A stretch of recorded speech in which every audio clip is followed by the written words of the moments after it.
Hello class 7, welcome back. हम पढ़ रहे हैं अपना सेकंड चैप्टर और इसमें हम फ्रैक्शंस की अभी तक टाइप, एडिशन, सब्ट्रैक्शन और मल्टीप्लिकेशन सीख चुके हैं, राइट।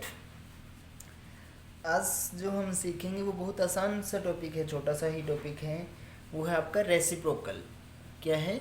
रेसिप्रोकल्स। रेसिप्रोकल्स क्या होते हैं? उल्टा। अब उल्टा देखिए दो तरीके का होता है, एक इरेक्ट भी होता है। इरेक्ट क्या होता है? उसका मतलब भी वैसे उल्टा ही होता है, यानी कि वहाँ पर क्या होता है, लेफ़्ट चीज़ जो है वो राइट दिखाई देती है और जो राइट है वो लेफ़्ट दिखाई देती है।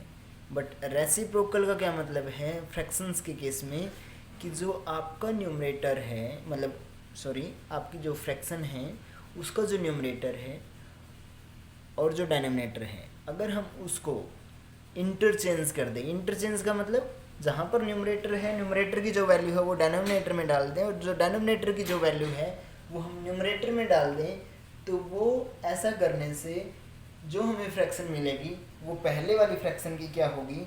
रेसिप्रोकल।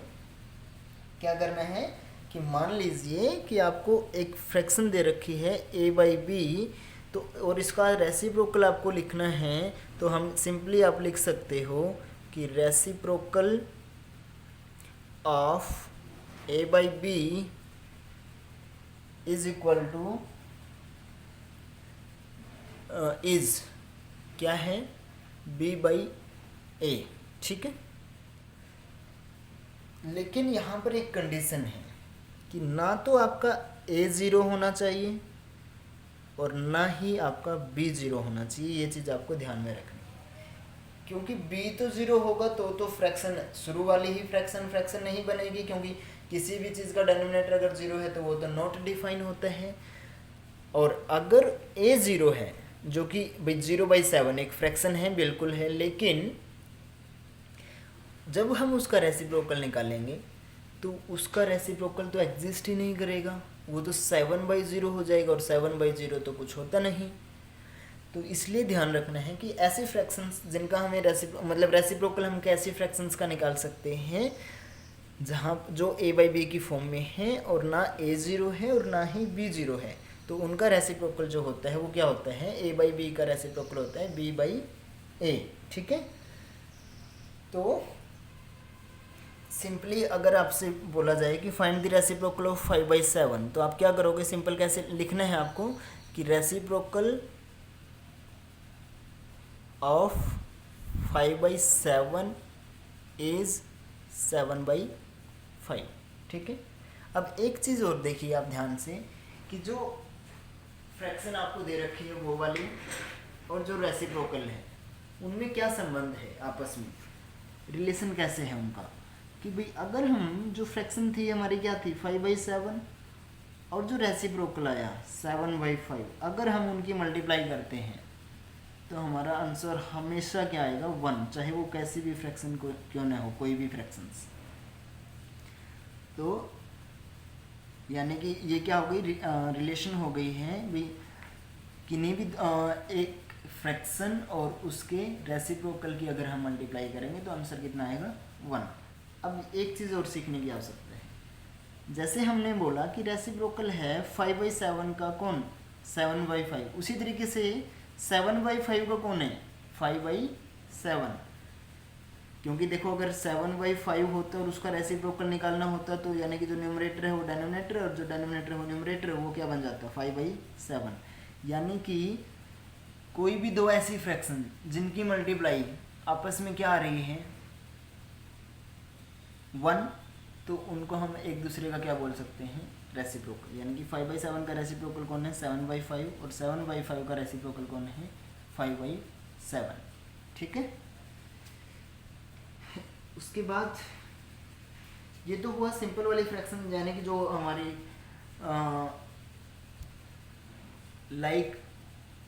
अनलाइक फ्रैक्शंस जो थी उनका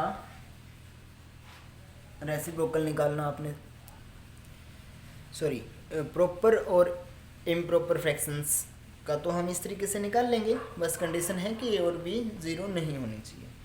फिर बात आती है कि जो मिक्स्ड फ्रैक्शन है उसका हम रेसिप्रोकल कैसे निकालें। मान लीजिए कि क्वेश्चन आपका क्या है कि फाइंड द रेसिप्रोकल ऑफ, क्या दे रखा है आपको, 3 वुल 7/11। तो इसका रेसिप्रोकल हम कैसे निकालेंगे? तो पहला काम तो क्या होगा, पहला स्टेप जो है आपका वो क्या है कि चेंज करना है आपको, change the mixed fraction into, किस में चेंज करना है आपको, इम्प्रॉपर में।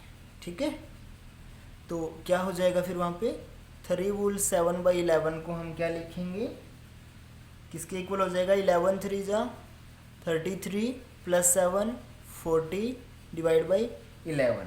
ठीक है, अब रेसिप्रोकल जो लिखना है किसका हमें, क्योंकि इसी फ्रैक्शन का लिखना था ना, तो जैसे यहाँ पे हमने लिखा था कि रेसिप्रोकल ऑफ, उसके बाद कौन सा लिख रहे थे, जो आपको जिस चीज़ का निकालना है, तो वही चीज़ हम लिखेंगे कि रेसिप्रोकल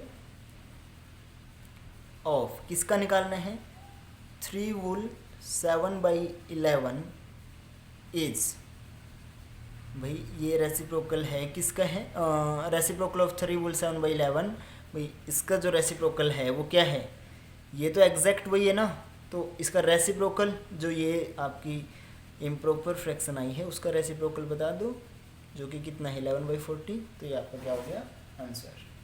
ठीक है,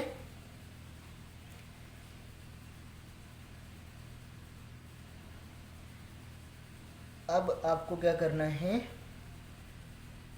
सिंपल इसी टाइप के क्वेश्चन करने हैं। जो क्वेश्चन नंबर 1 है उसमें आपको अब जैसे कि मान लिया जाए कि एक जगह पे पूछ रखा है कि 5 का रेसिप्रोकल बताओ, तो 5 को हम क्या लिख सकते हैं, 5/1, और तो फिर हम क्या लिखेंगे, रेसिप्रोकल ऑफ 5/1 इज 1/5। ये लाइन लिखनी बहुत ज़रूरी है, ध्यान रहे कि आप सीधा कहीं 5 का क्वेश्चन डालो 5 और आंसर लिख दो 1/5, वो गलत हो जाएगा। ठीक है, क्या कर रहे हो आप वो बताना ज़रूरी है।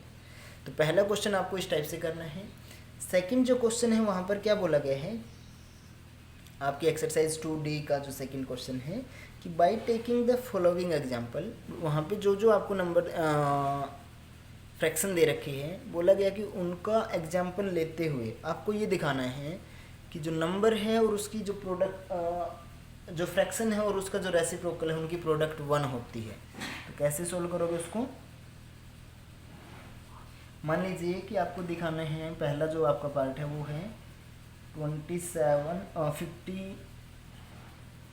25 डिवाइड बाई 37।